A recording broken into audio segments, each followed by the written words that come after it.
Et voilà, je reviens pour vous présenter notre petite leçon. Du coup, géographie, je ne sais pas, j'ai perdu le fil à quelle leçon on était, mais bon, vous mettez à la suite. L'eau du fleuve au robinet, et j'aurais dû rajouter, et du robinet au fleuve. Et inversement, ouais. Parce qu'on étudie tout le chemin de l'eau.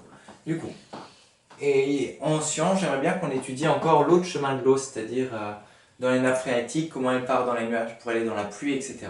C'est pour ça qu'en art plastique, j'aimerais bien qu'on travaille cette semaine, on verra si c'est possible, pour faire un montage qui permet de filtrer de l'eau salée. Voilà. Comme les usines qui filtrent de l'eau salée, peut-être qu'ils filtrent comme ça, mais on va essayer de faire un montage en art plastique, une sorte de, comment dire, d'un bricolage qui nous permettra de filtrer de l'eau salée. Voilà. On verra, ça pourrait être sympa. Et qu'on pourra ensuite décorer pour que ça fasse plus art plastique quand même. Ok. Bref. L'eau que nous consommons, c'est-à-dire que nous buvons, que nous utilisons, etc., circule dans un réseau d'eau. Réseau, comment dire?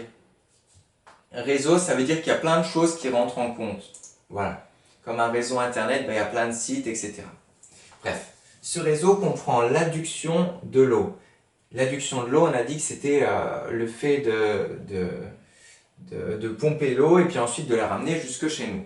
Du coup, il y a le pompage, le traitement, c'est-à-dire quand il rajoute du chlore, etc., du stockage, de la distribution.